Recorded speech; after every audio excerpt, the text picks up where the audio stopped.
And good evening, everyone. Welcome to another exciting Saturday Night Winestream and another exciting episode of Drink with Rick. I'm Rick, and tonight, well, we're back to the Italian wines. And tonight, this is going to be a Toscana, and I hope it will be a good one. I've heard some interesting things about it, a few interesting things about it. It looked interesting on the shelf, so I thought, why not wine not? Okay, so that's what we're going to try tonight. I'll tell you all about it shortly. Of course, if you're joining me for the first time, or the 174th time, because this is the 194th time. Goodness, where have I been? This is the 194th episode. We're only 6 episodes away from episode 200 here on Drink with Rick. And if you're joining me for this show for the first time, this is a stream of consciousness kind of show, as you can already tell. I do have my show notes, and they're right here. I do have them here. I grab them occasionally and look at them as I need, but I don't always follow them verbatim. Of course I don't, because the show does not rely that heavily on these notes. The show relies more on you and me chatting in the chats, because the show's not about me. Now, I do entertain you with stories and whatnot, but the show is not about me. The show is somewhat about the wine. It's just to get things going, get things flowing. The show is really about you and me getting together right here on a Saturday night with our favorite libations, our favorite snacks, no matter what they are. You don't have to drink wine. You don't even have to like wine. Okay? Although it's more fun if you do, but, and I'm speaking from personal experience, of course, but you don't have to. You can drink whatever you want, eat whatever you want, just as long as you're eating and drinking along with me. And we're just spending some time together. That's what this show's about, just getting together and just having a good time. We don't talk about politics. We don't talk about religion on the show. That's not what this is about. This is about things that bring people together. That's what we want to do, and that's what wine does, and that's what this show is about. Now, if you want to join me live in the chats, I can tell you where you can get in on all of the fun, all of the action. The website, of course, is drinkwithrick.com. Now, you can go to the website, and you can click on any of these links here for the Saturday Night Wine Stream, and you will find that's live on the Facebook page is at Drink with Rick. This is facebook.com/Drink with Rick. YouTube channel is at Drink with Rick. Twitch is Drink with Rick and the number 1, all one word. So go to twitch.tv/Drink with Rick and the number 1. Twitter is at Drink with Rick. And Odyssey, we are live on Odyssey with a live chat, is at Drink with Rick, and the number 7. All in one line. Now, of course, if you can't watch now or you can't watch later, you can listen anytime on demand, because the podcast version of the show goes out at 10 p.m. on Monday nights, Eastern Time. And that is something you can find on Apple Podcasts, Google Podcasts, Spotify, TuneIn, Deezer Radio, Stitcher Radio, Blueberry.com, iHeartRadio. We're all over the place. Amazon Music, and of course podcastindex.org, and by email. Now, if you go to drinkwithrick.com and you click on that button there on the subscribe page that says by email, click on that little blue button, put your email address in, and you will get the latest episode of Drink with Rick as soon as it drops, and no salesman will call. That's just for listening to the show. And you can subscribe in all these venues and follow me and all that kind of thing if you like. I hope you will. But there's no hard and fast rule about doing this, and I'm not going to beg for it. It's your choice. It's whatever you like to do, and that's what that's all about. All right, so here's what we've got going on tonight. I'm going to introduce the wine. I'm going to show it to you in just a few seconds. We're going to go into the chats too in just a moment. I'm going to open, pour, taste, and review this wine. We're going to pair it with some foods. Some foods that my lovely wife, she has prepared, and a really, really nice, she put together a really nice little presentation tonight. I've got to show this to you. In honor of one of the national days, actually. We are going to toast the national days, of course. And if anyone in the chat has a birthday or an anniversary or whatever, or a congratulatory event, pop it in the chat, and we'll toast that as well. We'll toast it as well. All right, we're going to talk about we're going to talk about a couple of things, mostly related to the national days. I'm going to tell a few dad jokes, some dad jokes, and you know what? Put your dad jokes in there, and you could win a book. I want to give away another one of my books, so I hope you will join me here for that. So that's what we've got going on here.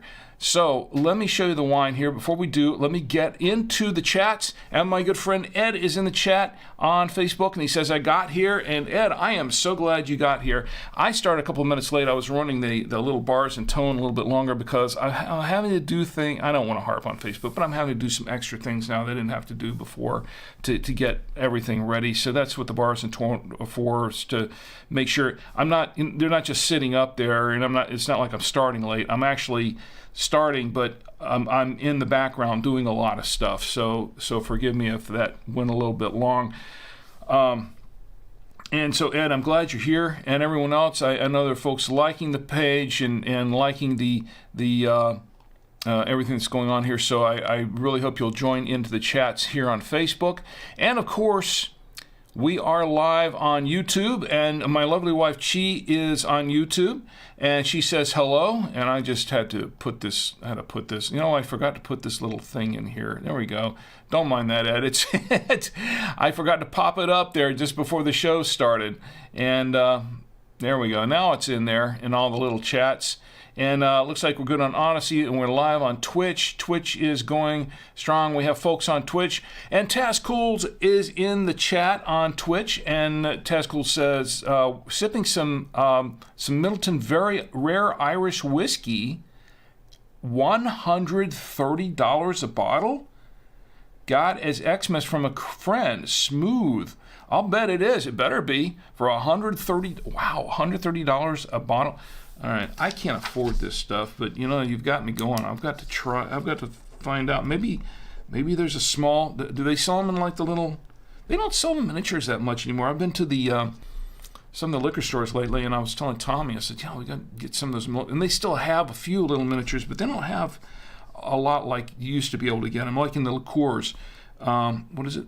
Middleton. I'm going to write this down. Very rare Irish whiskey. Wow.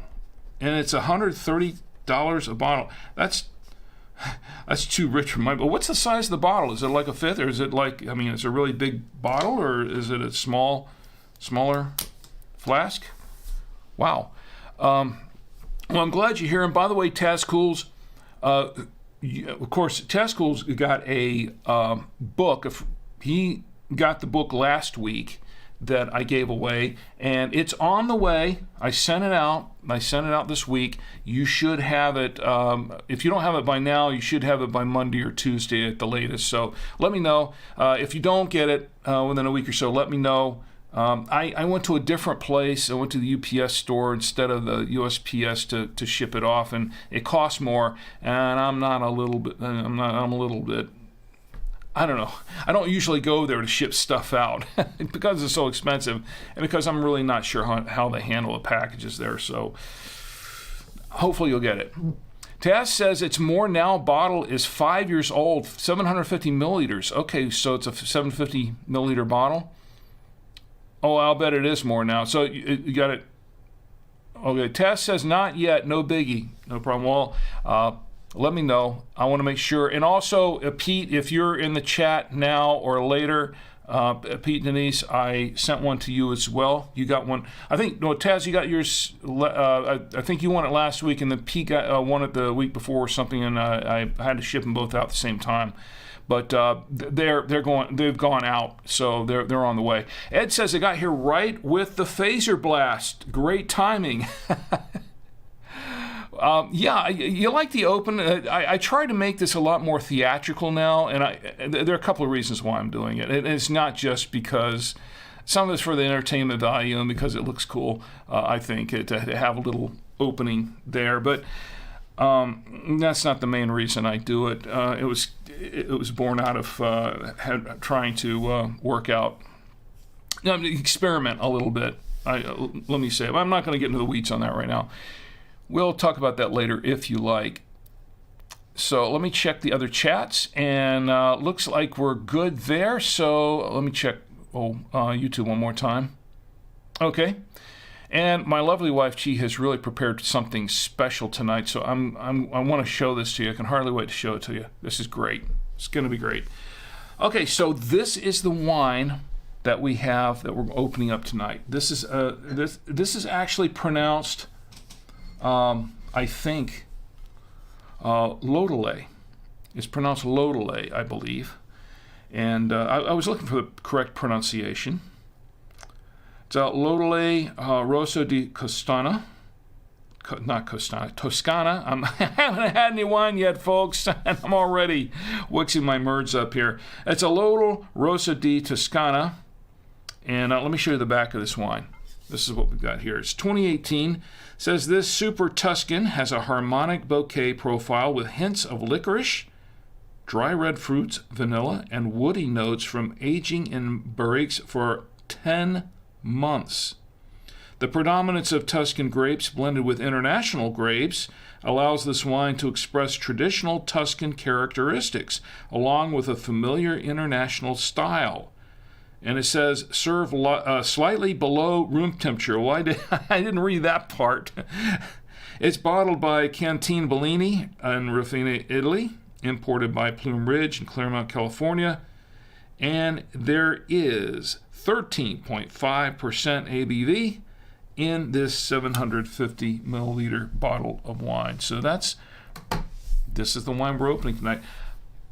I really should read these things more before I start. And I did read it, but I sort of glossed over it, and I completely missed the serve slightly below room temperature. It might be slightly below room temperature in here. It's kind of cold outside, but it's kind of warm in the house. So, and upstairs here in the studio, and the lights and everything. It's been warm. So, well. I'll take our chances with it as it is. Okay, so let's go ahead and open the wine, and let's see how it fares. And once I have it open, I will look around on the internet and see what we have on this. I didn't find it much. I do my show prep, and I do some research on the wine, and sometimes I can find a lot, and sometimes I can't. This is one of those situations where I found a little bit of information, but not a lot of pricing information, as I usually find. Now, I'm going to go ahead and open this up with my mechanical corkscrew, and we're going to uncork, or as I like to say, decork the wine, because I like to be different. I don't want to be like everyone. And I'm not a sommelier, okay? I'm just an everyman who likes to drink wine, like 99.99% of everyone else out there. I give you my own uneducated, unrefined opinion with my own uneducated and unrefined palate. Like 99.999% of us do, It's a personal preference. That's what it is. But I'll tell you what I think of it personally. All right, so we have the wine ready to go. We have everything ready. There's not much displacement on that one. It looks like it was. Oh, it looks like it just missed. I don't know if you can see it here, but it just missed the top of the wine in the bottle. So there's no displacement at all, actually. All right, so we have the aerator in place, and then to hold the grape nectar, I have my genuine Galway Irish crystal glass, given to me by my employers at buy2wayradios.com. And we're going to pour a little bit of this wine into the glass. Just a little bit for starters. Set that aside. And of course, I'm going to swirl it on my official Drink with Rick coaster, which, by the way, if you want to get a pair of these, I have some more here now. They weren't fully depleted for the holidays, but I did come up with another box of them, so I've got some more now. And I can tell you how to get a free pair of these simply by sending me a self-addressed stamped envelope, and I'll just send them to you. Okay, we're going to give this a good swirling around a little bit here. A little swirling. There we go. Get things going. Get it oxygenated a bit. All right, get some air in there. And then we're going to set it aside to just sort of breathe a little bit. Have a chance to become acclimated to the climate in this room. And while it's doing that, let's learn a little bit more about this wine.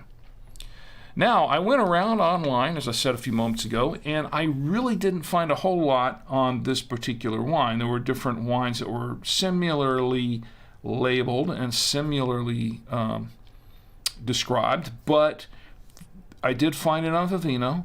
I did find it, I think Wine Searcher had something on it, but I couldn't get the information from there. I'll tell you where I got it from. I picked it up at Trader Joe's. So it's the Trader Joe's. As a matter of fact, I saw more bottles of it at Trader Joe's when I went there the other day. And it was Friday, to be precise, Friday afternoon, about midday. And I went there and I saw more bottles and I said, you know, I haven't tried this one yet. So I'm going to wait until I try this one to see if I like it before I buy any more. So that's what I did. So anyway, so I checked around a little bit, found some information, found a couple of reviews, nothing, really that interesting about it. It was kind of median reviews on it. Vivino has a 3.6 star rating out of 61 ratings, and I think that's on the 2018. Well, I think that's on the 2018 vintage. And they had that one listed for $11.89, and it looks like, so it's kind of a median review. They have a bunch of reviews. I looked at some of the reviews, and there were, the people that said it was okay. Some people liked it, some thought it was just okay. We'll see what I think of it. Now, one thing that I did notice when we go back to this description here for just a moment, it says here, and I kind of paused for a second when I was reading this, it says hints of licorice. Now, I love licorice, and I really like a wine that has some licorice notes in it. So I have some high hopes for this. I'm thinking, okay, I might like this. But I don't know yet. I've been fooled before. All right, so, and, well, we'll see. We'll see. Okay, so I have that wine ready to go. What was I going to do here? Lost my train of thought here. Oh, yeah, I was just going to check the chats here again. All right, and everybody's okay in the chat? Oh, I was going to tell you how much I paid for this wine, too. And Tascool says, if the USA had 3 more states, we would be truly indivisible because 53 is a prime number. Oh, my. Yep, that's good. This is true. I mean, you can't, 53 is indivisible. And the more the merrier, right? Okay, so we're going to do some dad jokes tonight. All right, so where was I now? Oh, yes, the price. I was looking over here. The price. Okay, I've got the receipt from Trader Joe's because that's where I purchased it, as I mentioned before. And it says that I paid, now remember I said that the median price they had here at Vivino was $11.89 for this bottle of wine. I paid for this Lodole Petite Super Tuscan. That's what they call it here. Lodole Petite Super Tuscan. It is apparently a Super Tuscan wine. We'll talk about that a little bit more in a minute. $7.99. I paid $7.99 for it right here. So there you go. It has some high hopes for this wine. Now, before we start into it, yeah, I did have a little more information from it because I pulled it up from the site of this site here. What is it? Yeah, not the Plume Ridge, but the other site, the actual site, Bellini site. And I pulled up some information from there, and coming from their site, it says they have a blend of Sangiovese, 70% Sangiovese, 15% Merlot, and 15% Cabernet Sauvignon. So you've got 70% Sangiovese, 15% Merlot, 15% Cab. So it's, it's a blend. It's a red blend. It's not 100% of a Sangiovese grape or anything like that. So this is what we're going to try. And they say here, I've got some other notes here, that it was hand harvested, and vinification was controlled alcoholic fermentation at 20 to 25 degrees Celsius in stainless steel tanks with automatics pumping over and punching down on the cap, at least 18 days of maceration on the lees. It's a malolactic fermentation. It was aged 6 months in barrique, 24 months in 45 hectoliter barrels of French oak, 6 months in concrete tanks, and 6 months in the bottle. So, we'll give it a try, huh? We'll give it a little bit of a taste here, or we'll give it a little whiff here, okay? Interesting, getting a little mix of cherry and blackberry, and a few other, what's that? A little bit of a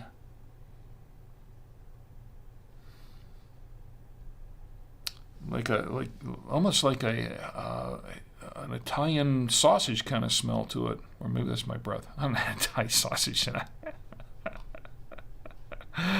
No, I have not. I hadn't had any sausage tonight.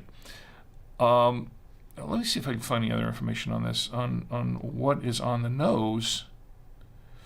I don't know.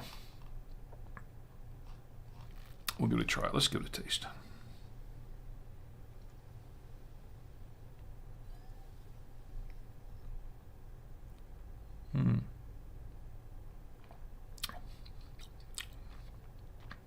Wow, pretty jammy.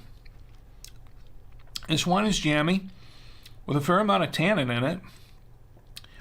Fairly strong tannins. I was not expecting that because from reading some of the other reviews, it said it was kind of a mildly tannic or medium tannic. Now,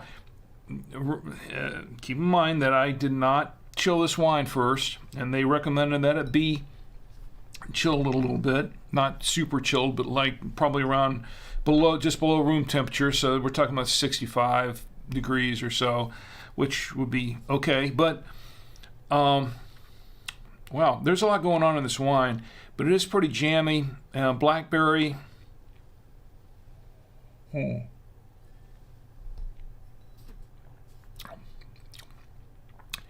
Not a super long finish, a fair finish, slight sweetness on the tongue,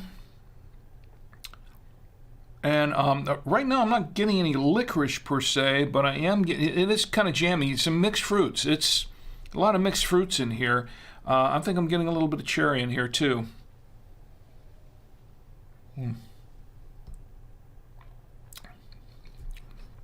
Yeah, it's fairly jammy. So let's well, gotta have some more. I think this wine needs to open up a little more.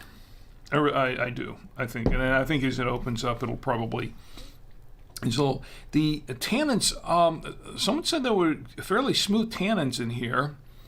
They're kind of smooth, but it's a little more tannic than I expected. And it's also, well, it's not as bold as I expected. It's fairly bold. It's kind of medium. This is a full-bodied wine, so I kind of expected it to be fairly bold. But it's not as bold as I thought it would be. In fact, it's a little bit lighter than I expected from looking at the wine, because of course the lights don't do it justice, and all these wines look bold under these lights unless it's a white wine or rosé. But from my vantage point, this is a fairly bold-looking wine. It's a very full-bodied wine, but I expected it also to be bold. It's very violet in color. Well, kind of depends on at your vantage point, I guess, because I'm looking at it with the Stream Deck behind me. But yeah, very deep ruby, almost violet. But it's okay so far. I'm a little disappointed I'm not tasting any licorice in it, because I love that. But yeah, it's a very kind of a mixed fruit kind of a taste, and quite jammy.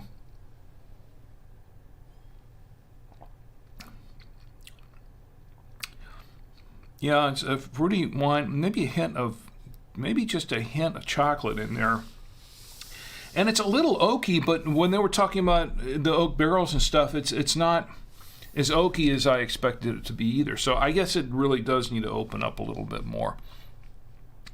We'll do that in just a moment, but I do need to show everyone. Ed says, I like it when somebody hits their prime. Did I miss something? No, okay. I like it when somebody hits their prime. I've got to show you what Chi made tonight, what my lovely wife Chi did. And Chi, you're watching. You're waiting for me to show this off, right? This is something pretty amazing. Now, as most of you who've been watching the show for any length of time know, that my lovely wife Chi, when she prepares these foods ahead of the show for the pairing, she usually adds on some sort of a garnish, and it's usually something, over time it's become a lot more elaborate and much of a presentation, as you recall some of the ones I've shown in the past. Now this one is pretty special, and I'll tell you, I can't tell you right now, I'll tell you a little bit later on as we get in the show why she did this this way. But let me see if I can pull it up. Is it the photo here? Yes, it is. Look at that. Look at that. What is that? A Hoover. A Hoover, it's a vacuum cleaner made out of, I don't know what it's made out of. Looks like it's made out of a couple of different fruits. I think there are blueberries there that are for the wheels. And she even has a plug and everything. She spent some time on this one. She put a lot into this one. And Chi, maybe you can fill us in on what it's actually made of, what you use to create this, what I think is a masterpiece for garnishes. Let me show you the top view, because I haven't gone to camera 3 yet. Here's camera 3. All right, this is what it looks like on camera 3 from the top down, top shot. And this is what we're going to be tasting tonight. We have a little bit of New York strip steak there, and we have the Cracker Barrel cheddar. Yes, we're back to the Cracker Barrel cheddar, which is good, and the unexpected cheddar with parm. We're keeping it simple tonight. All three of these should go okay with this wine. And then we have that's a little gluten-free mini cupcake, and I did not bring my sprinkles in. I was going to bring, if I known she was going to put that on a platter, I would have dumped the sprinkles on it.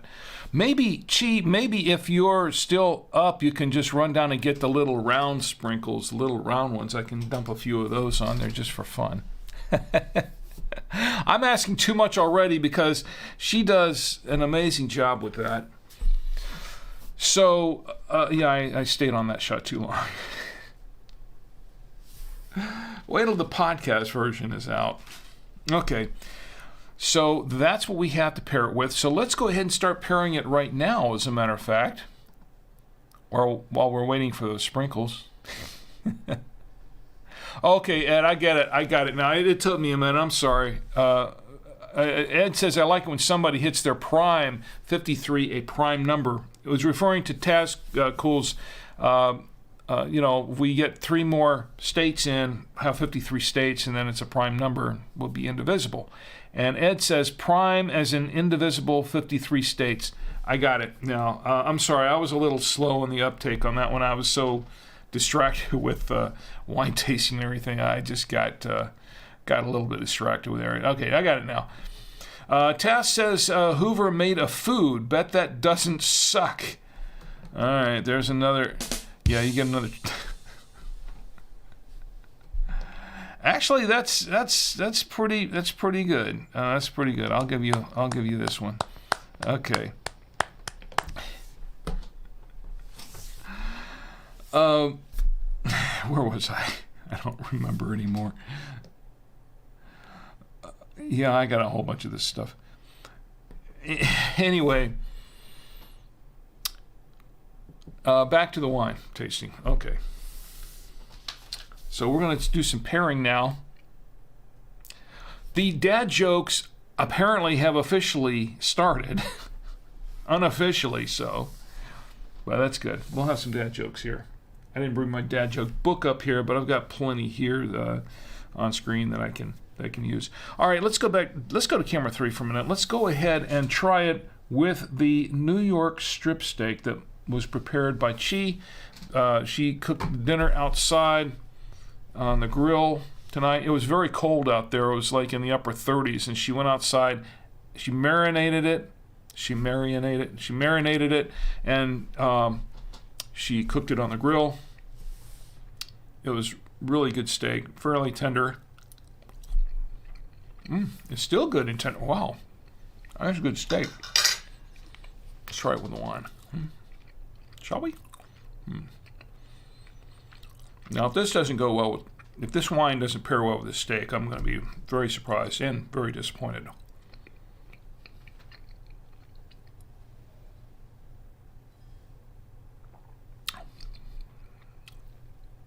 And it does. Works very well with the steak. I was not surprised that it would. This is a wine that should go really well with a lot of red meats. Should go pretty well with red meats and this is a one that should also go pretty well with the aforementioned Italian sausages. Maybe a I haven't tried it yet. We probably could try it. I have some downstairs, but maybe a salami of some sort, or a what do we have down there? Downstairs that this would probably go with for a lunch meats. We have a sandwich with that sort of meat that it would go well with. Yeah, spicy meats. I think this would go pretty well with some spicy meats. All right, let's go ahead and clear. I like that. I really did. I'm going to go ahead and clear the palate now. And let's try it. Let's go back to camera 3. And let's try it with the Cracker Barrel cheddar cheese. And this is kind of a medium. It's not overly sharp. It's kind of a medium cheddar. And this is a good cheese. I like this cheese. Actually, this one's a little on the creamy side, so should be interesting.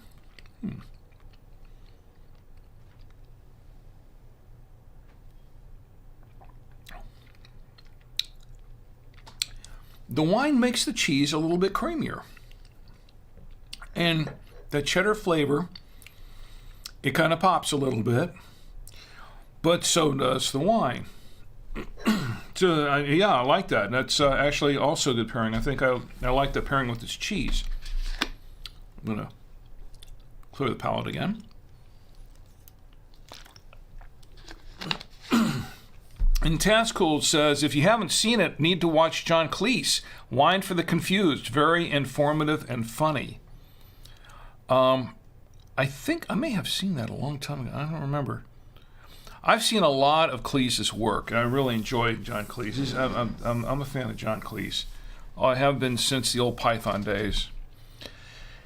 Okay, well, back to camera 3, and we are going to try it with the unexpected cheddar with parm. Clear my throat a little bit there. Okay, let's go back to try this cheese. Now, being an Italian wine and a Toscana, this should go good with this kind of cheese because it is a harder cheese, sharper cheese. Should be good.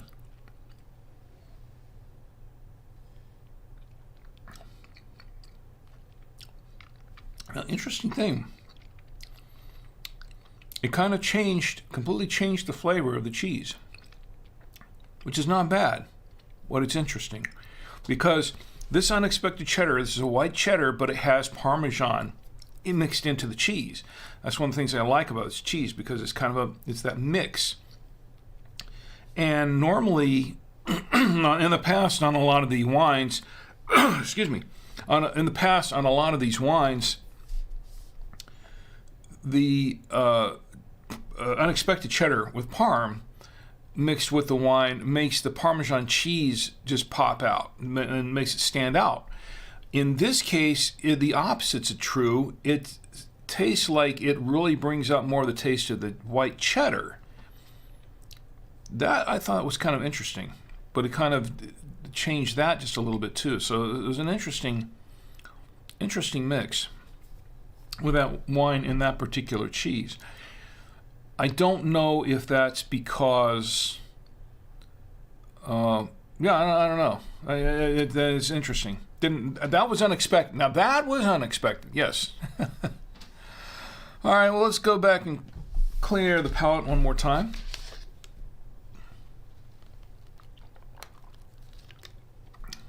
Well, all right. So my initial conclusion of this, and I'll give you a final review at the end of the show, but my initial take on this wine is that this is really a wine to go with food.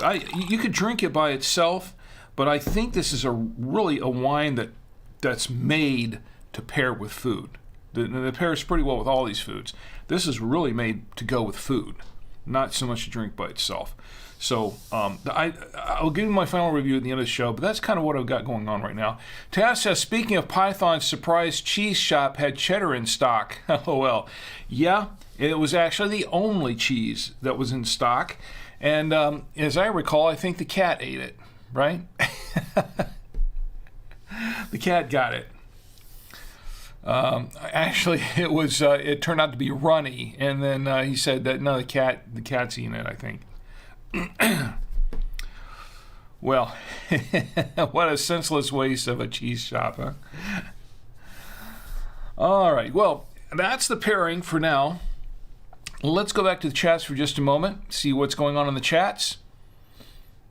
And Ed, everybody ready for some fun? We're going to do some... okay, Cheese said... Okay, here's what Cheese says about the Hoover. I'm going to go back to that photo again for just a moment. All right, this is what she says it's made of. She says Hoover is made of eggplant, blueberries, and carrot skin. Let's see if we can pick this out. Okay, I thought I saw some eggplant. I thought that might have been what it was, but usually kind of isn't eggplant a little bit softer, so I didn't know how well that would fare, especially on the handle and everything, the stick and the handle for that. But so it's made out of eggplant. I kind of thought that might be what it is. And then the blueberries, picked that out. And then, now, this is something I wasn't sure about. Carrot stick. That's what the cord is made out of, right? I'm not sure what the plug is made out of, though. Is that also eggplant? I guess the plug is made out of eggplant as well. But carrots... it's a carrot. It's just a little bit. I guess you kind of grated the carrot a little bit, big long grate, and then made the cord out of that. That's pretty cool. I really, really like that. And just for you, as always, you get some applause for that one. That's just an amazing presentation. Isn't that great? And I have this photo for posterity. All right, well, it's time for to toast some national days, and that kind of gets into what we're, one of the national days. That's kind of what we're doing here with the Hoover. No, it's not National Hoover Day. Okay, it's not National Hoover Day. All right, let me see if I can. I got a little piece of that in my throat. 1 minute. Excuse me. I do have a, all right. Maybe the wine will help.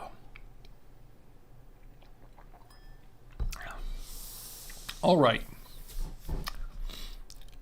Where were we? National days. Let's pull up the national days. I got to go back to this for just a second. Well, not that. It's the photo. Excuse me. That is just so cool. I was not expecting, this was unexpected too. I was not expecting this at all. I really wasn't. All right. So back to the show. Oh, that's the wrong image. There we go. I don't know what buttons I'm pushing anymore. I'm pushing all the wrong buttons. I seem to do that a lot in life, pushing the wrong buttons. Right? All right, let's get to the national days. The national days. This is, oh yeah, I have to have that too, don't I? There we go. All right, for today, Saturday. Something caught my throat there.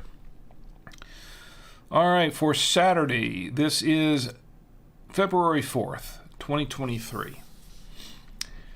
It's National Play Outside Day. That's the first Saturday of every month is National Play Outside Day. It was too cold to play outside where we are, although we do see some people out there playing in the yard when it's like really cold and there's no snow out.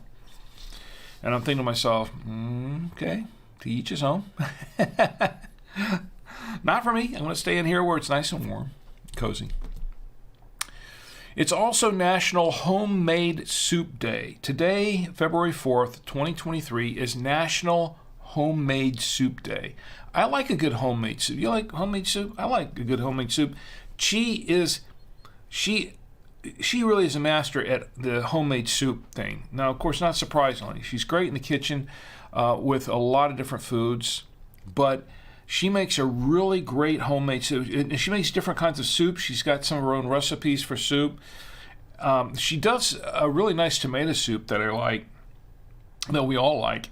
And she does these vegetable soups, and she has some that are kind of more Filipino-style soups and things. But some of her soups are really, really, really good. And they're very healthy. It's not like they're, a lot of soups you buy at the store, the can and stuff, they're so loaded down with salt. And they're really, you think that soup is good for you, and normally soup is good for you, but when they load it down with salt, preservatives, and stuff like that, it's really, it's probably not as good for you as it should be. So, but she does it, naturally. She puts all natural ingredients in there, and she really does make you healthy, and it tastes good. So here's to National Homemade Soup Day. I will drink to that. It's also National Hemp Day. February 4th is National Hemp Day. Now, I know some people when they think of hemp, they're thinking of like, taking a toke or something. Hemp, as a plant, is a really, really, it's a strong, hardy plant that makes some, you can make, people make rope out of this, really, really strong rope out of it, and other products out of hemp that are very durable. So hemp is, a lot of uses for hemp besides just, don't think about hemp that way. It's a lot of uses, good practical uses for hemp. And I know in the past there has been some issues with that and saying making hemp legal to sell in certain places and whatever because of its history and connotation to other things that they want to outlaw. But there are a lot of really good uses for hemp. And I'm going into a full dissertation on that. But National Hemp Day. Here's a National Hemp Day. I'll drink to that. It's also National Thank a Mail Carrier Day. Yes, it is National Thank a Mail Carrier Day. You know, if it wasn't for the mail carriers, who would deliver our mail? We'd have to go to the post office every day and get it ourselves.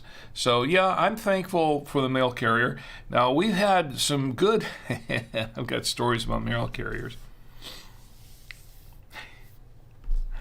We had a mail carrier that came around our house for many years, and everybody knew him, and he was a really nice guy, and he knew everybody. He knew, he had his route down, and he was very, very good at delivering his mail.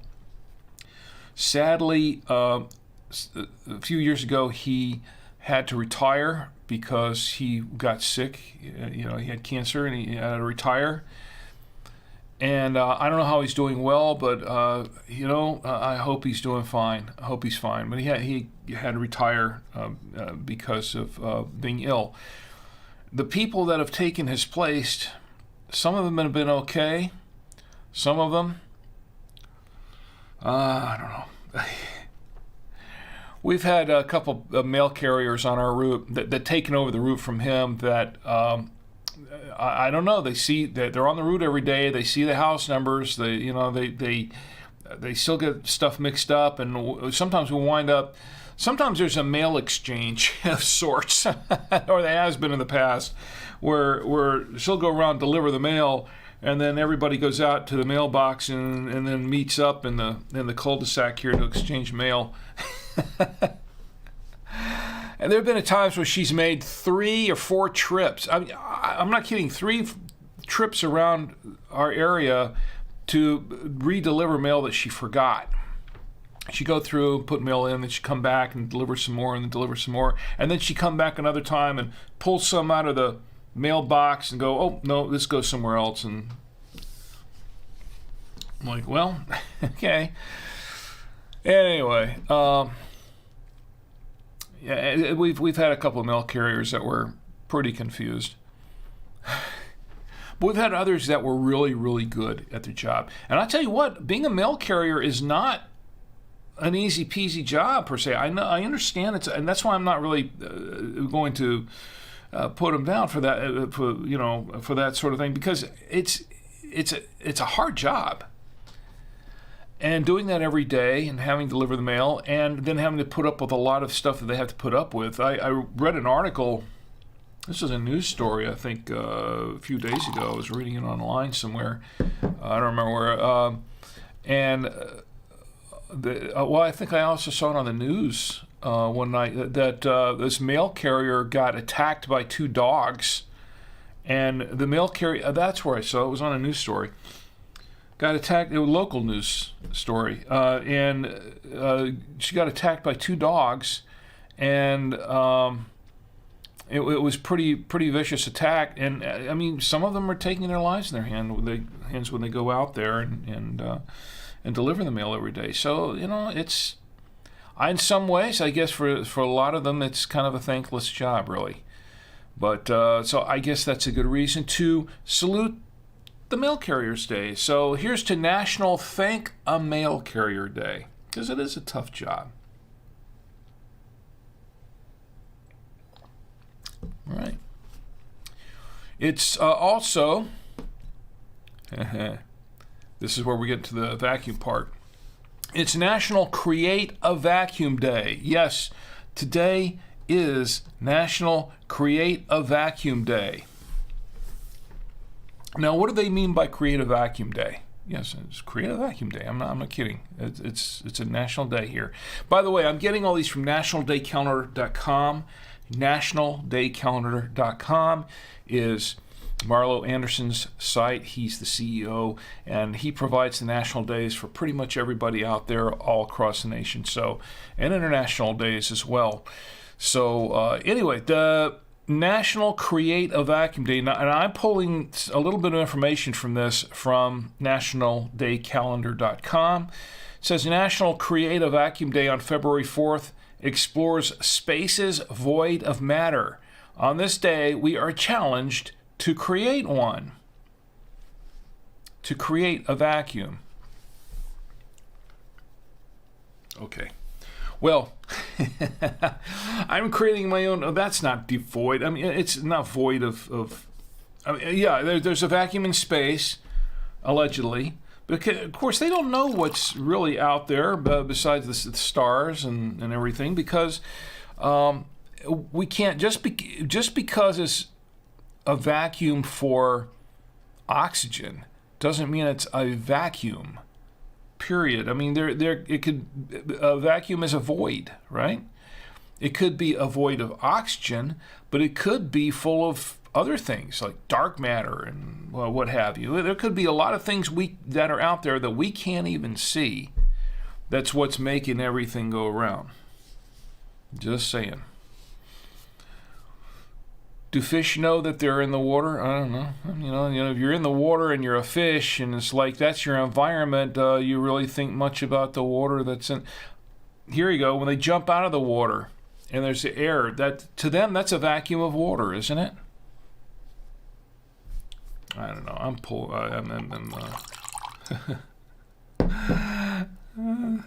Anyway. But you know what I'm saying is that we don't really know what's out there. So vacuum, now that's my vacuum picture up there. So, and of course, here's Cheese vacuum. She took it literally.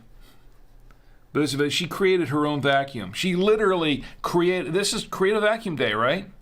So she created her vacuum symbolically with the Hoover vacuum cleaner. All right, let's go back to there we go. Here's to create National Creative Vacuum Day. Also, I was saving this for last, really. Let me go back to the chats first. Ed says, are vacuums just taking up space? You get a rim shot for that one, too. They are, actually. Vacuums are just taking up space, right? With nothing. That's the thing. If there's nothing there, isn't that taking up space? It's full of nothing, right? I got plenty of... And that's a song, by the way. I got plenty of nothing. That's an old song. I'm not going to sing it. I've already had enough copyright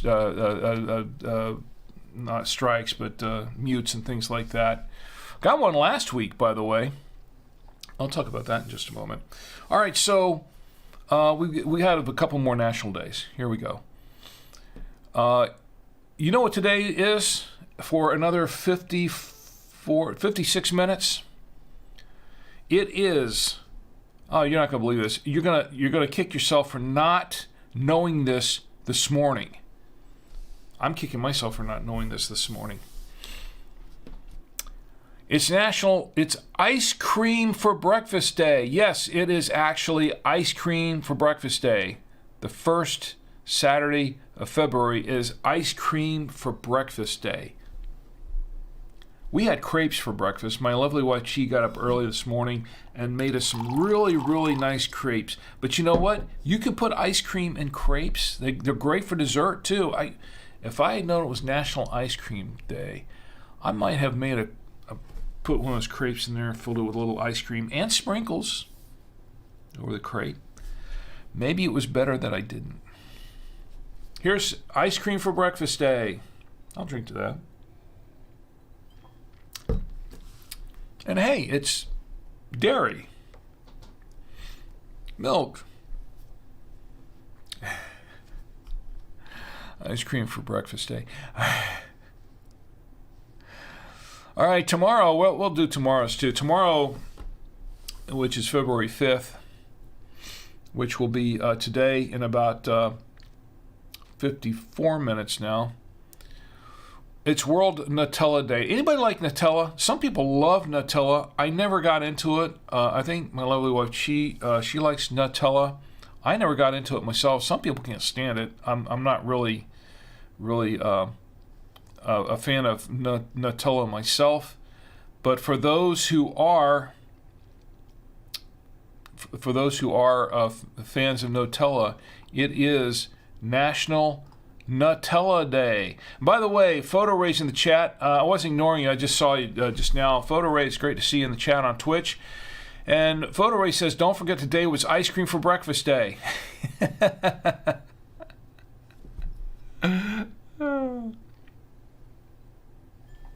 Okay, Photo Ray, we're going to start I'm going to save that one for in just a few minutes. We're going to start the dad jokes.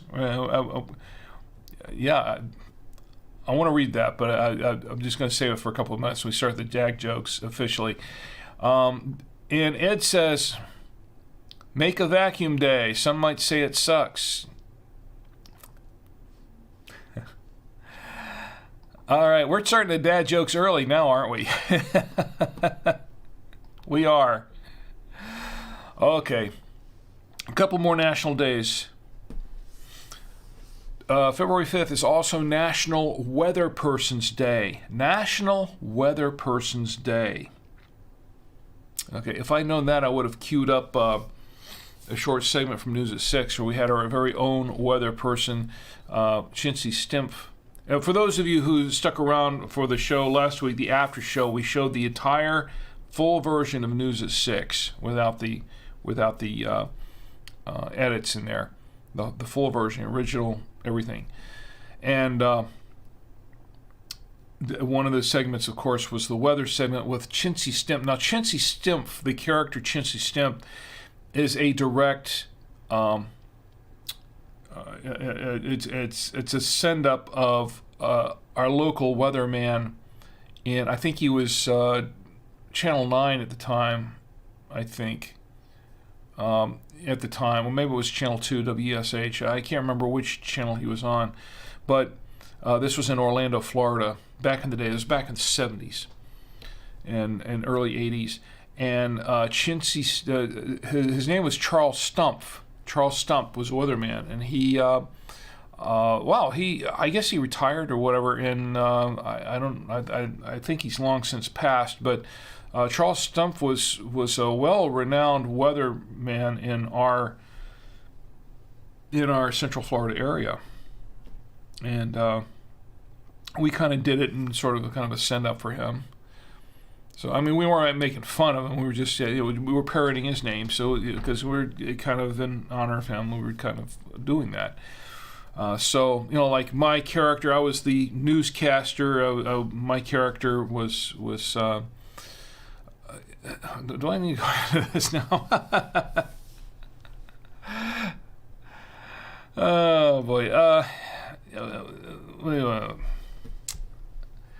Okay, so.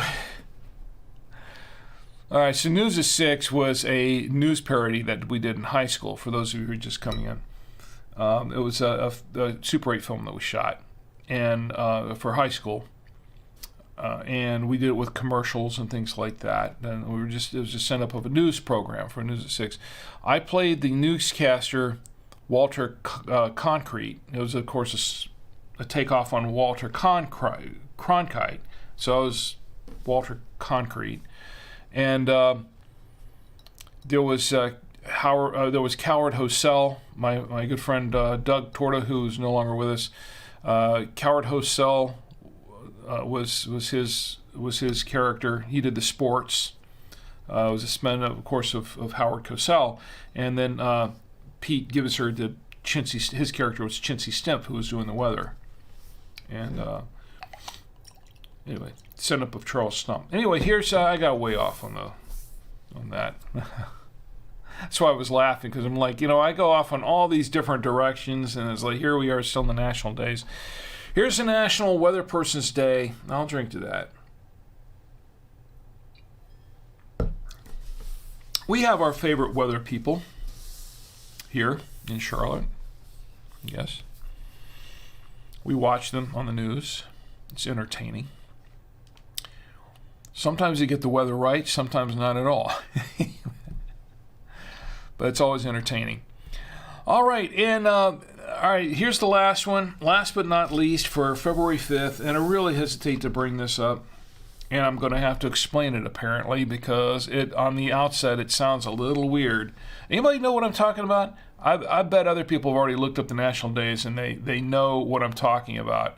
I'm going to just check here. And Yadagami Sama is in the chat on YouTube. Yadagami says, "Hey Rick, how you been? I haven't been able to join as often as before. Hope you're doing good. What are you drinking tonight?" Well, Yadagami, this is what we're drinking tonight. This is a Lodole. I'm sorry, I said that wrong. See, because I had too much.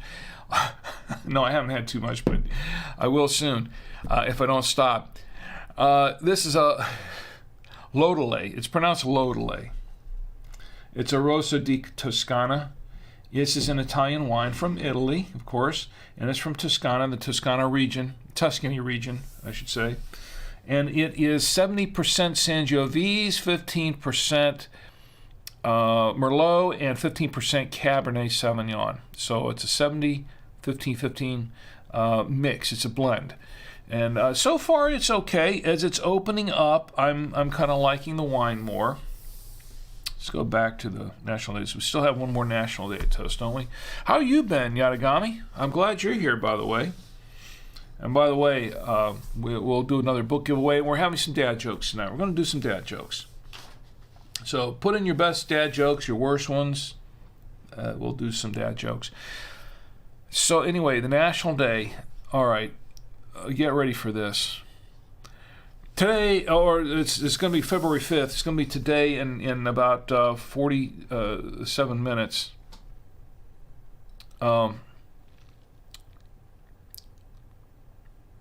It's National Shower with a Friend Day.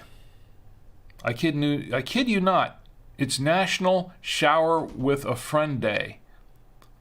Now, I had to go to National Day Calendar and nationaldaycalendar.com to look this up because I wasn't really sure. I mean, yeah, the first thing you hear, National Shower with a Friend Day, it just that seems it does not seem.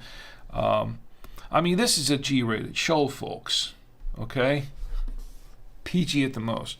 National Shower with a Friend Day. It just, I don't know. But here's what it is. It's actually rather innocuous. It is. Okay?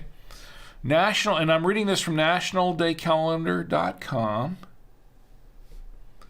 On National Shower with a Friend Day on February 5th is a tongue-in-cheek way of educating people about the benefits of filtered chlorine-free water.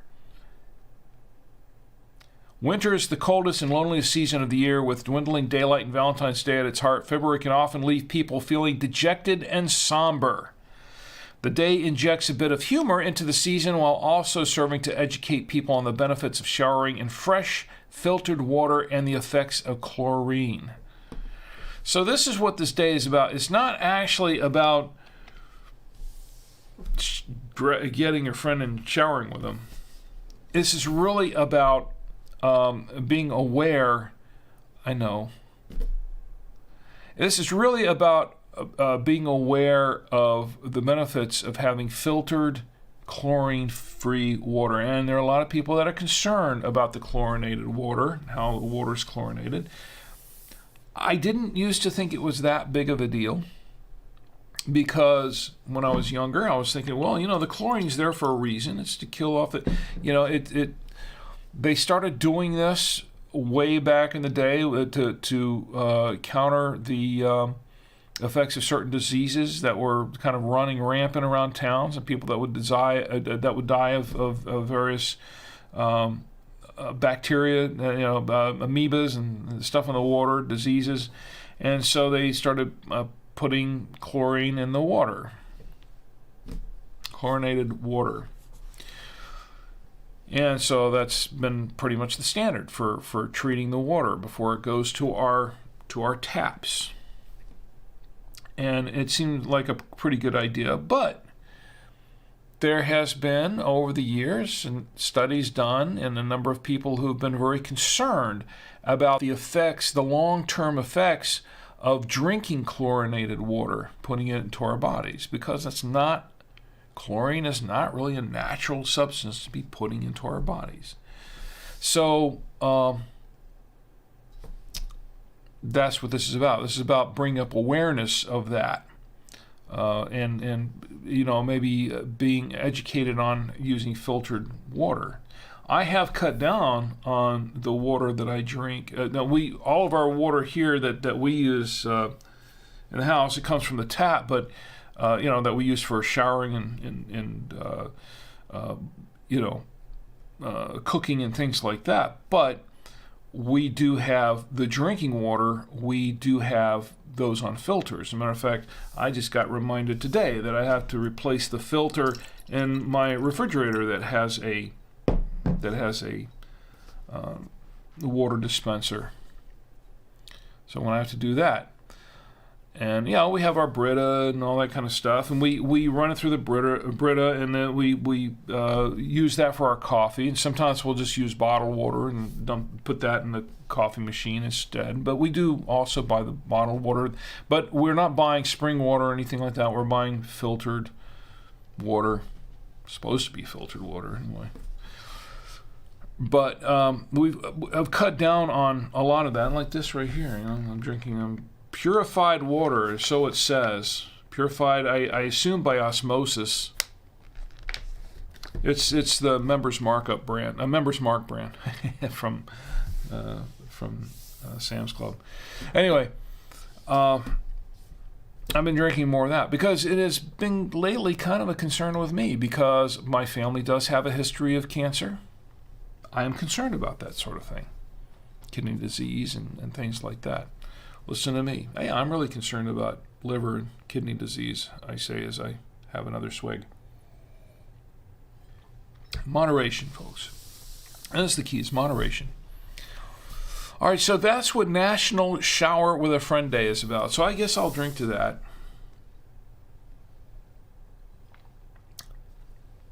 In the right context, as I mentioned before, okay? In the proper context. All right, let's keep that in mind. Somebody's going to clip that. I know someone is going to clip this and post it all over Twitch, and he's... Oh, boy. I really dig myself into a deep one every week, don't I? Okay. That's why... Yeah. Digging myself into a deep one. All right, so that's it for the national days, right? Let's go back to the chats for just a moment. We're going to start doing some dad jokes. I think it's about time. It's past time. Do some dad jokes. Let me check all the chats going on here. All right, so Photo Ray has one. Everybody get your dad jokes ready. Let's cue up the dad jokes. Time for some dad jokes. I've got some. Let's see. Tascals is getting the second one ready here. All right. Tascool says... I got to read Photo Ray's first. That's before. Okay, Photo Ray says, a guy knocked on my door and said, can I talk about vacuuming your carpets? He was a jet hoover's witness. Ooh, do I have one for that? All right.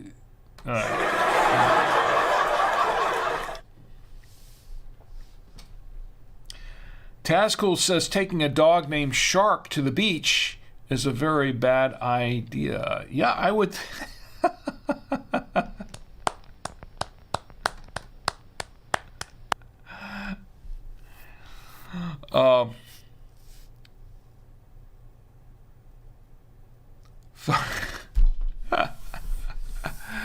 Should I read this one?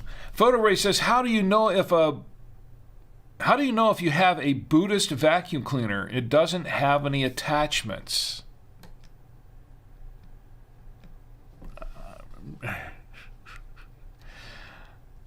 We're getting dangerously close into the religion territory here, aren't we? Yes. Okay. Well, they're jokes. Okay. They keep them in mind. They're jokes. They're jokes. Okay. They're just jokes. Photo Ray says, if you think that your computer, laptop, and phone spying on you is scary, then think again, because your vacuum cleaner has been gathering dirt on you for years.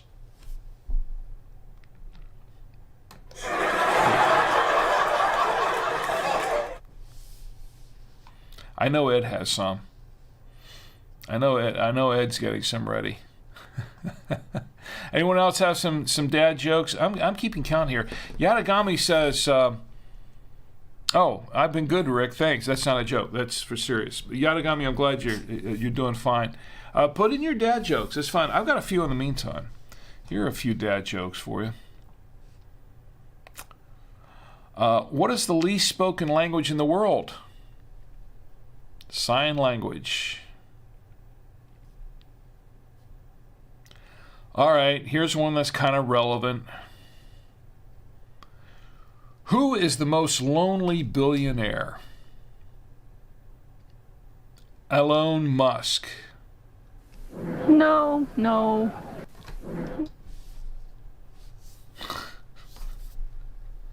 That was my mom, by the way. That really was my mom. It really was. We shot that a long time ago in St. Pete Beach. Years and years ago before she passed. Anyway, that really was my mom. Let's see, what else we have? 69 Mets fan is in the chat. 69 Mets fans, great to see you. How you been this week? And what are you drinking, by the way? Or what are you not drinking, by the way? Or what would you like to be drinking? 69 Mets fan has one. It says, what is the first thing a bad vacuum sees in the afterlife? The dirt devil.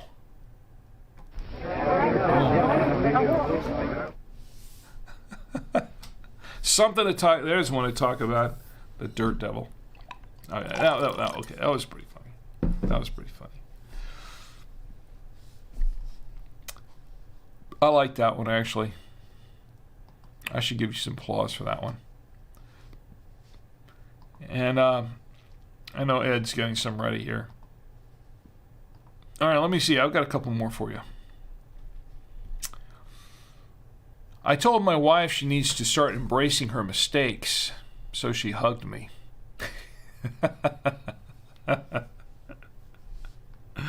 Yep. And she reminds me every day she does. And that's no joke. All right, here Tascals has one here coming up. What do we have here? Told my dad the other day I saw a bear on the way to work. Dad asked, how do you know he was going to work? Oh, man.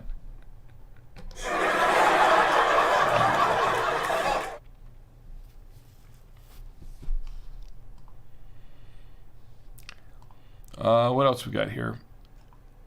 Oh, here we go. Photo Ray says, I bought some shoes from a drug dealer. I don't know what he laced them with, but I was tripping all day. You stole mine. Okay. I had that one up there, but it was good. I like it. Get a rim shot for that one. Let's see. Anyone else going? I'm checking all the chats here just to make sure I don't miss anybody. Okay. Here's another one for you. I can't read that one. Wait a minute. What do you call a coupon using vampire? Suckers for deals. Yeah, that was pretty bad.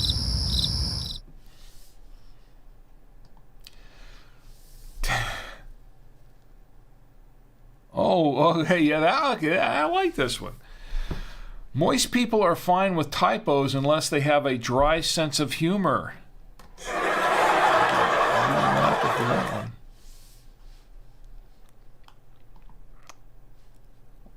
Let's see, I have one right here. What do you call Bill Gates when he's flying? A bill in air. Okay. that's no,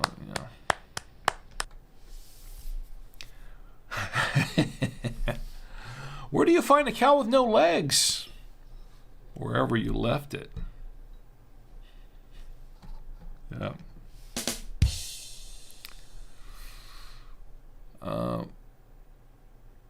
People are usually shocked when they find out I'm a bad electrician.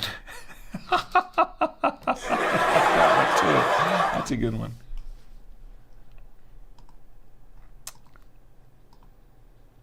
We need some of the really, really bad jokes here. Let me look around, see who else has a really good bad one. Photo Ray says, I'm terrified of elevators. I'm going to take steps to avoid them. That's a good one. I like that one. Take steps to avoid. Actually, you know what, Photo Ray? There's a lot of truth to that. There is a lot of truth to that. As a matter of fact, that's one of the reasons why I'm not fond of elevators either. It's not that I'm claustrophobic. It's just that, I've seen too many movies that have elevators that go awry in them. You know what I mean? It's because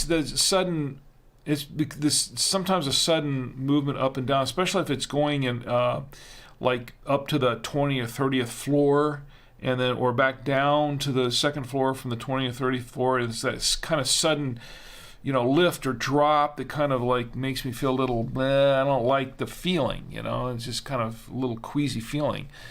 So I'm kind of sensitive to that sort of thing, and that's why I don't like flying. I'm not a big fan of flying, as a matter of fact. There's a little TMI for you. For that reason, we go on a trip. If we fly, that's why I prefer driving, because when I get on a plane, it's like from the moment that we kind of take off. Now, being in the air, it's not so bad, but the moment that we take off, and then you got the air pressure changes and things like that, and the equilibrium, like when it's pitching and things like that, it really, really bothers me. Even in the air, if they have to pitch around and make a turn or something, it kind of throws me off a little bit when we're going up in the air at those kind of speeds. And then when we're landing, it's another thing altogether, and it makes me I guess you'd say it's air sickness. I get air sick, and it's a problem because usually that's one reason why I drink on the planes, because I'll drink and then I'll take a nap and then wake me when it's over. But once the plane lands and all that pressure in my ears have built up, I can't hear anything. I mean, it's really that bad for me. It's like by the time we land, I cannot hear anything for like a couple of hours until the pressure has kind of equalized within my ears and outside. And I'm just kind of dizzy and I feel kind of blah. And first thing after I get off a plane, I gotta go somewhere and lie down and take a nap. I can't deal with. And these are on the shorter flights. These are on the longer the flight is, the worse it is for me. We went out to California for one of my sisters had a wedding, and we went out there and flew out there and flew back. And when we flew out there, we were staying at my sister Gina's house, and we had the guest house there. And we got off the plane, we rented the car, and then as soon as we got there, I was like, I'm sorry, I got to go lie down. And I slept for 4 or 5 hours. I just had to go lie down and sleep it off.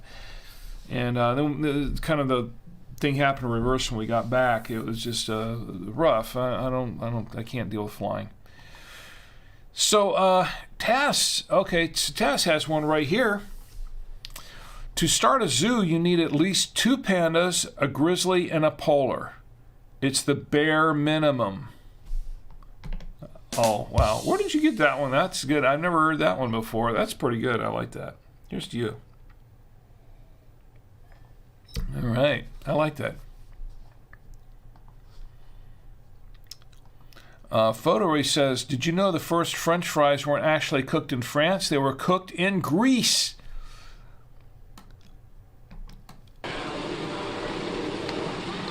Oh, there you go. Oh. That's a good one. I got to do that one again because I cut it off, didn't I? I always cut that off too short. Ed has a good one. He says, what collects dust whether you use it or not? A vacuum cleaner. We're doing a lot of vacuum jokes, aren't we? This is a night for vacuum jokes. That's the wrong shot. Here we go. We're doing a lot of vacuum jokes tonight. That's interesting. Wow, I'm gonna find some. Do I have any vacuum jokes? I don't know. Let's see. Do I have any vacuum jokes? No, but I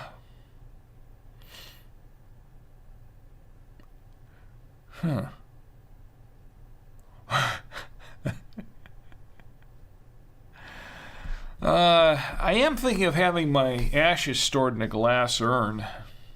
Remains to be seen. I get no rim shot for that.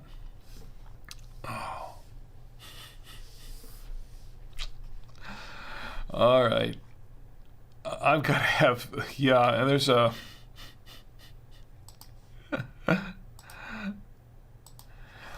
let's see. I can't find my Gone in 60 Seconds DVD. It was here a minute ago.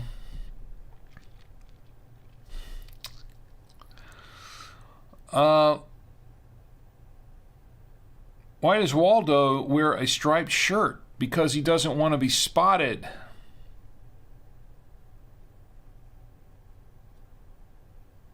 What? Okay. This one has to be explained to me. How do you get a blind person to see? Usually by boat. Oh, okay. I get. Why did it take me a second? Okay. That one took. I don't know why. It must. I don't know if wine. That's what it is. This is a good one. How was Rome split in two with a pair of Caesars? There's a lot more truth to that. That's a good one. No, that's really a good one. But I kind of like that one actually.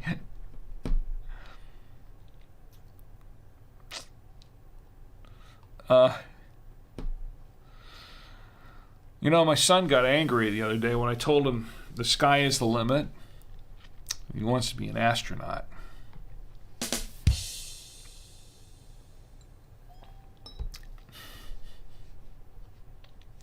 Let's see what you guys have.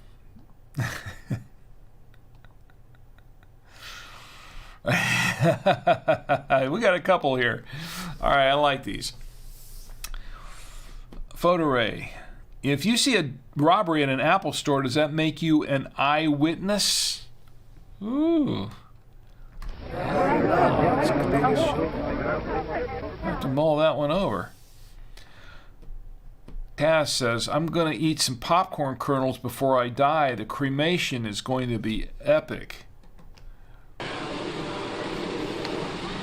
Oh, there you go. Oh, wow. That's a good one.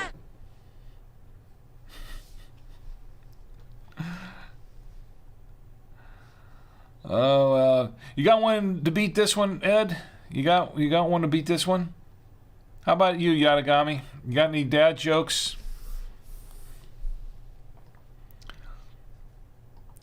I've got a couple more here. And then we'll do a final review and close it off for the night. Okay, I want to know how many people. Anybody here? Fans of Annie Lennox. You know who Annie Lennox is? Yeah, the Eurythmics. If sweet dreams are made of cheese, who am I to disagree? I had one for this, but I don't know where it is. I don't know where it is now. Where are my other ones here? I've got to have. I don't have everything queued up that I need to have queued up. I really. I don't even remember at this point where all this stuff is. There it is. All right, I got one ready. Oh goodness. I had a great joke about COVID, but I don't want to spread it around.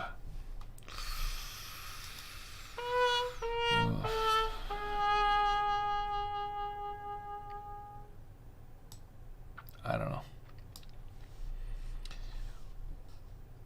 How did the pirate get a ship so cheap? It was on sale. Okay, that was just dumb. That was just a dumb. That was one of them I had. Not you guys.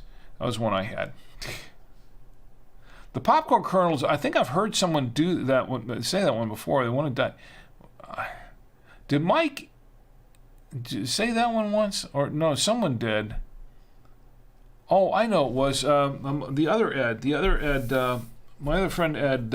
Ed Panis. One of the two Eds, who is in here lots of times. He mentioned that, and I was thinking, that could be kind of wild. Taz says the Institute of Unfinished Research has concluded that 6 out of 10 people.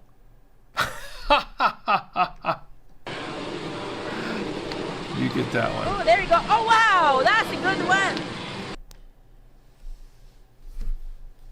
I like that one. The Institute of Unfinished Research. I had another one here that I heard today, and I copied it down somewhere so I could... let me see if I can find it again. I heard it today. My friend Tony posted this during the week.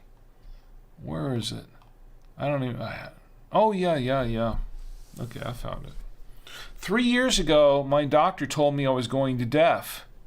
I haven't heard from him since. Yep.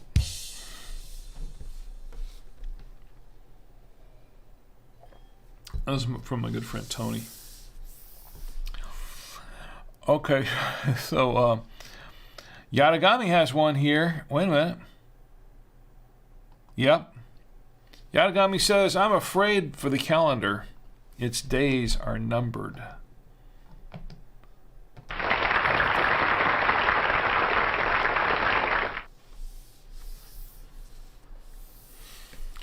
Let me see. I'm gonna pick a couple more. We'll get a couple more, and then does everybody here have one of these yet? Where it is? Excuse me, Bill. Roadkill Bill's sitting on it. The Official Drink with Rick Wine Tasting Notebook. Anybody here that does not have a copy of this book yet? Anybody here who doesn't have a copy of this book yet? I'd like to give one away if I can. Anybody here doesn't have a copy? I think most of those in the chat do now at this point, because I've been sending a whole bunch of them out here lately. But anybody that doesn't have one, let me know. Yadagami, you have one, don't you? You have a copy of this? I think you've got a copy of this, right? If you don't, let me know. Because I want to send somebody a copy, and let's see. Let me check around here. Anybody else watching? Any other folks watching that are actually not chatting with me? Jump in the chat and say hi. Just say hi. You could get a copy of this. The Official Drink with Rick Wine Tasting Notebook.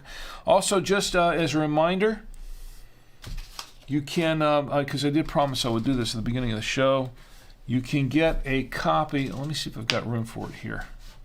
All right. Get a pair of these. For those who don't have a pair yet, of the, now I'm talking about a pair of these, okay?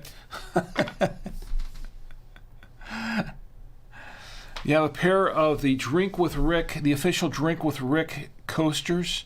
These are really good, durable coasters, and I'm going to show you how you can get a pair as soon as I can pull that up. Let's see. Oh, it's on camera 3. Silly me. All right, all you need to do to get 2 free. You can get 2 free drink. I don't know. It's hard to read that. 2 free Drink with Rick coasters while supplies last.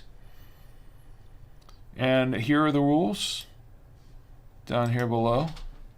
Well, no, they're not down here below. Well, let's see if we can put them up there. There we go. All right, make sure. Move this around. There we go.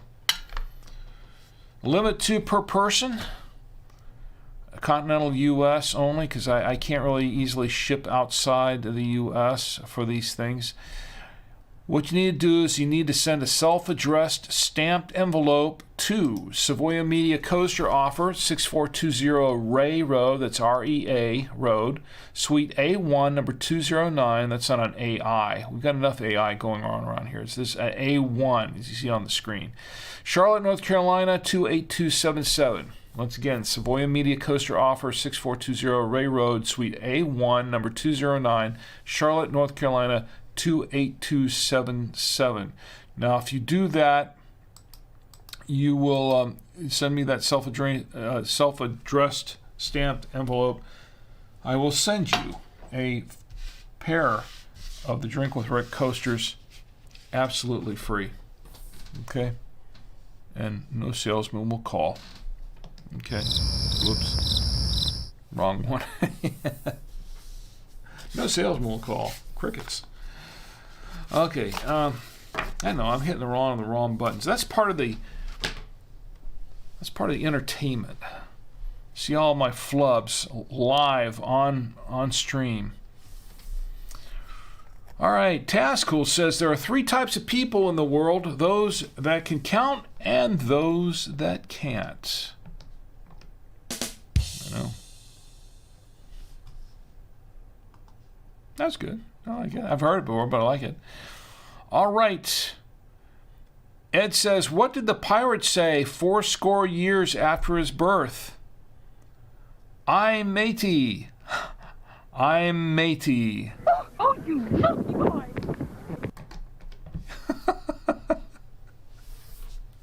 I like that, Ed, actually. That's good.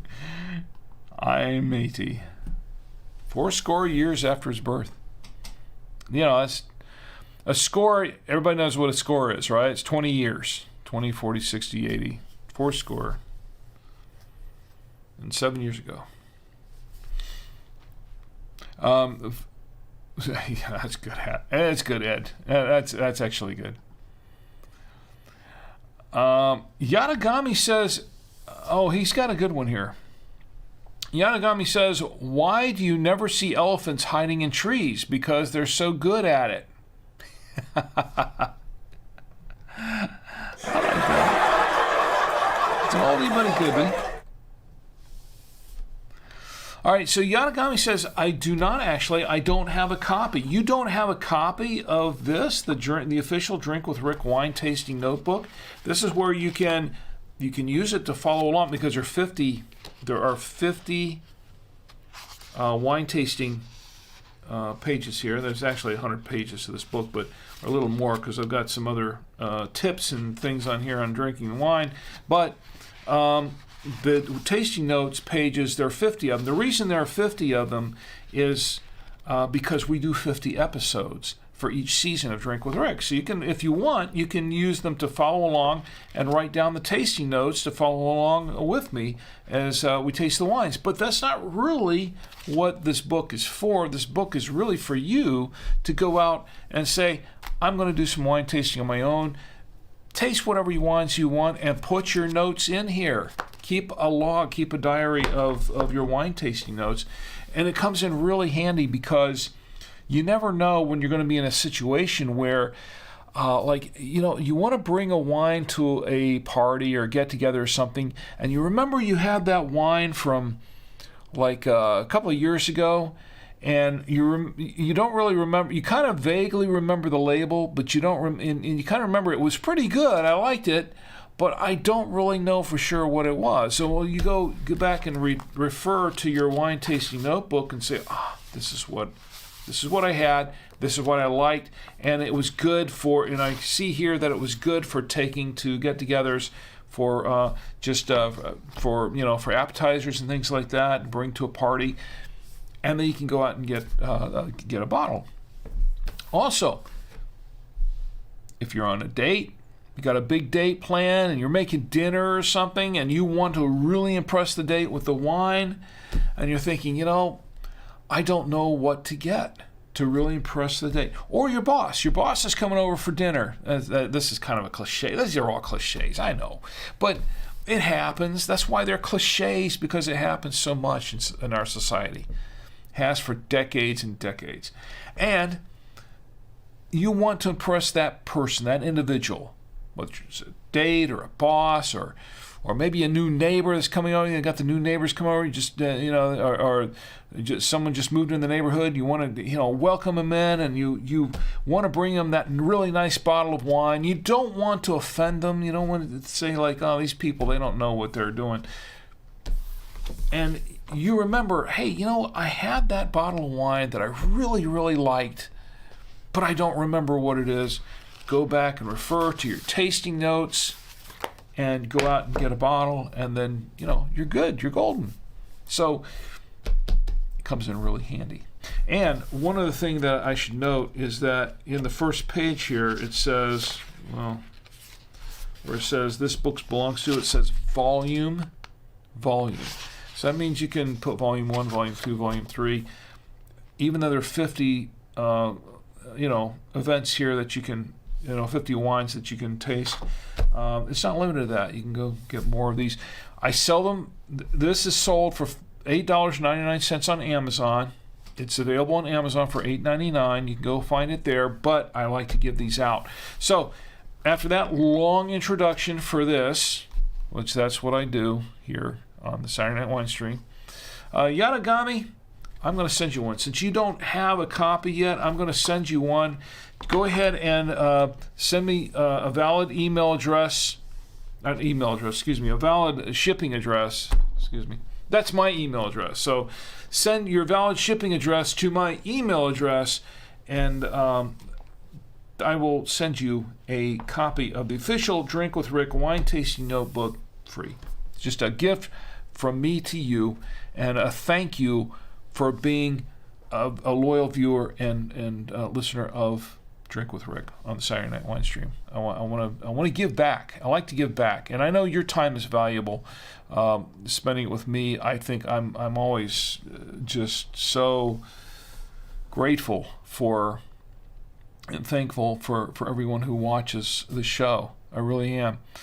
Taskul says. He's got another dad joke. Taz says, I made a homemade chilled tomato soup with celery. Okay, it was a Bloody Mary. It was a Bloody Mary, yes. Yeah, that's everything you need for Bloody Mary. Pretty much. It's probably where they came up with the idea for Bloody Mary, actually. Yeah. Who knew? Okay, Yatagami says, sure thing. Thank you, Rick. You're quite welcome. Look, thank you for being part of the show, because you all are part. Look, we're having fun. We're doing the dad jokes. You are all part of this show. I mean that. And with that, I'm going to give my final review, and it's time to close things up for the night. I want to give a final review of this wine. This is what we've been drinking. This is the Lodole, Rosso di Toscana. This wine is 70% Sangiovese, 15% Merlot, and 15% Cabernet Sauvignon. It's come together in a pretty interesting little mix. And I'm going to have just a little bit more of it, because I'll tell you what, when I first opened the bottle, I thought this is actually not bad. A little on the jammy side for me. Now, if my sister Gina were in watching the show or in the chat, she kind of likes the jammy wines. Or at least I recall that she said she does in the past. She likes jammy. Me, it kind of depends on the wine. Sometimes a jammy wine can be pretty good. Sometimes if it's really, really tannic, or if it's really really too bold. It's a little bit much for me to have a jammy too. This one, let's give it a final, because it's opened up. Oh.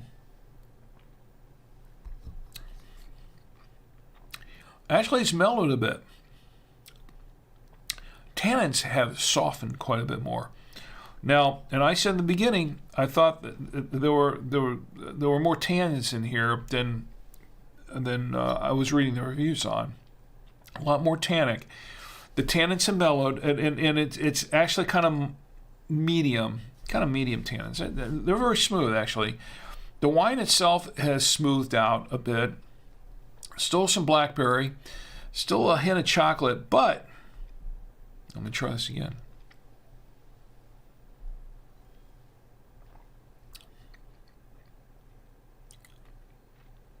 Still no licorice.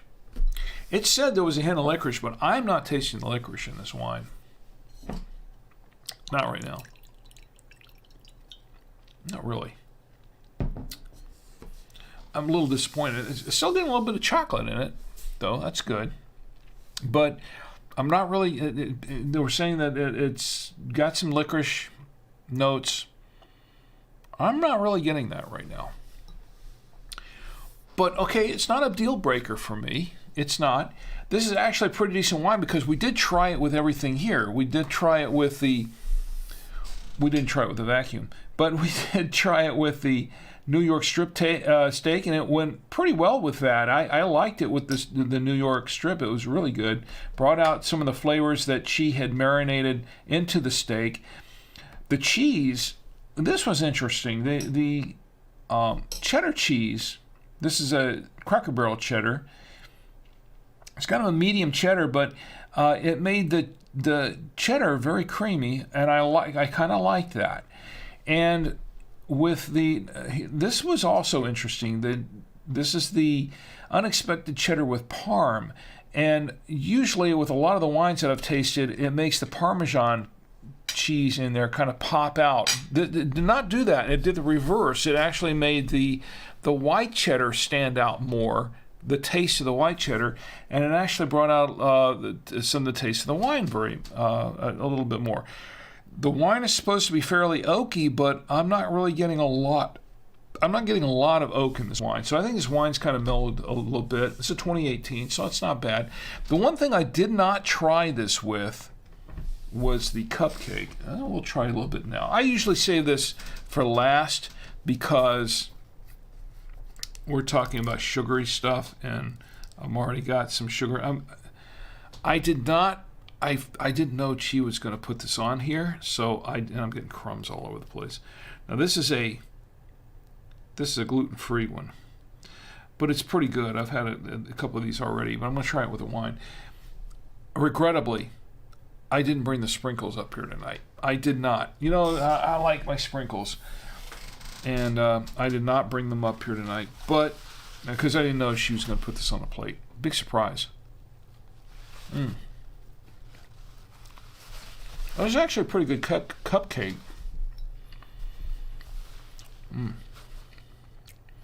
Try it with wine.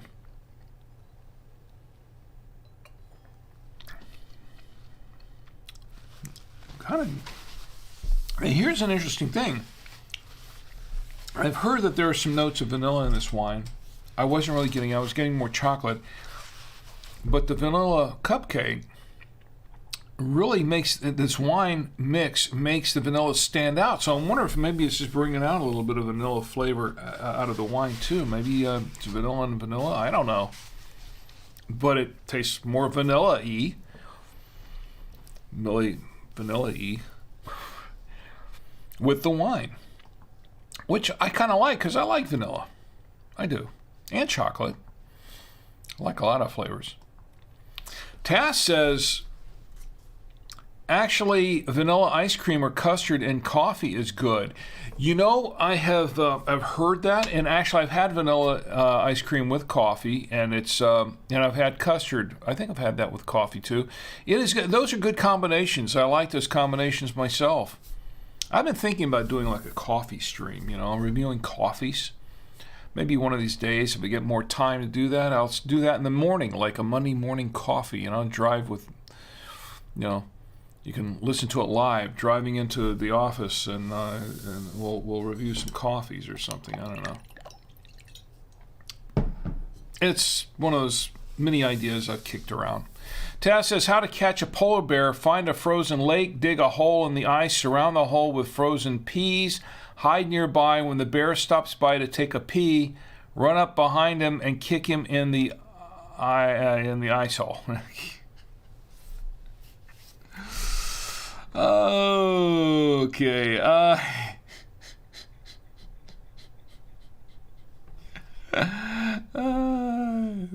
You know what? I think that one you get in. Oh, you filthy boy!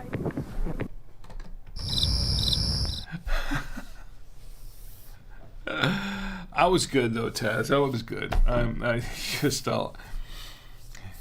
I hit the wrong button at the end, so the crickets were not for you. The crickets were for nothing. Anyway, I think that's going to do it for the show.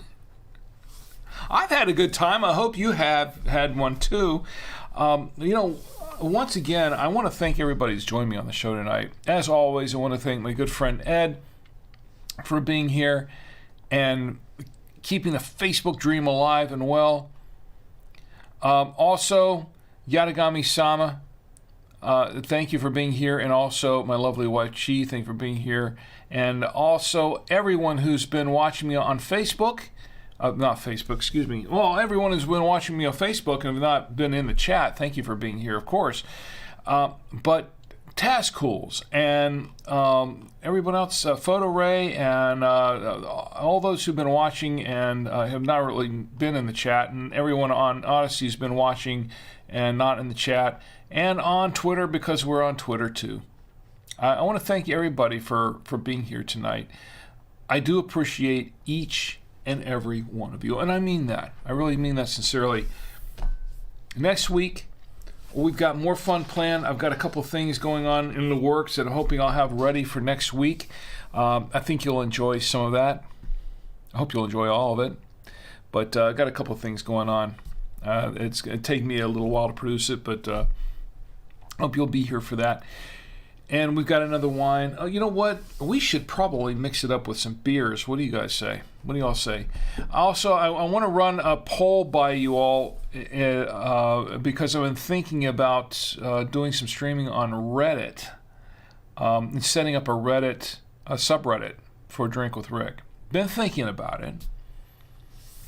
But I'm kind of curious to see what you all think about that. If you think that's going to anybody on Reddit or interested in going on Reddit, Reddit's become very, very popular, more popular than a lot of the other platforms combined, with the exception of YouTube, which is still super popular, and Twitch is very popular. But Reddit, they've got a Twitch subreddit on Reddit too.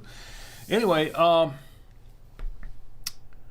I'm thinking about it. I'm mulling it over. Let me know what you think.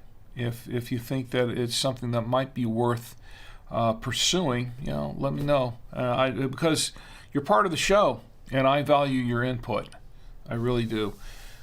Okay, well, so next week we got another show planned, and of course, in the meantime, as we close the show for tonight, I want to bring out one more celebrity, a very, very important one.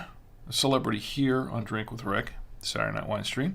And that is, of course, none other than Roadkill Bill. Yes, the inimitable, the chewed up, the torn up, he's been through a lot. Trust me. One of these days I'm going to show the origins of the true origins of Roadkill Bill. But Bill has a message, as I do, for you. He has a very, very important message.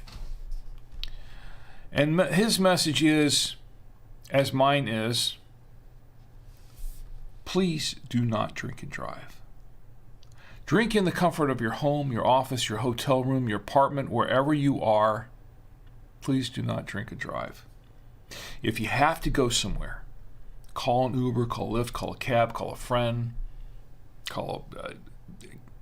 you can't call a bus. I don't know. You can call. I don't think you can call a bus. I don't think it'll come. Kind of like Bill here.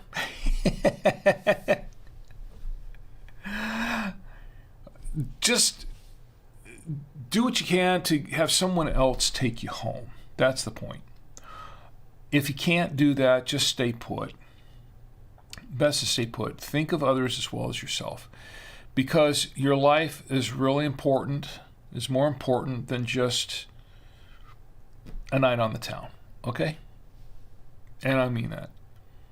It's a serious thing. And you know, for those of you who know why I harp on this so much, it's because I have loved ones who have suffered from this. I have lost a loved one from drunk driving. And it's something that is very important to me, personally. So please do not drink and drive. And don't text and drive, because that's also very, very dangerous. Right, Bill? Yeah. Because I want you to have a great week. But most of all, I want you to have a safe week. So you can join me here again next week on the Saturday Night Winestream, and we can all get together and drink with Rick. Good night.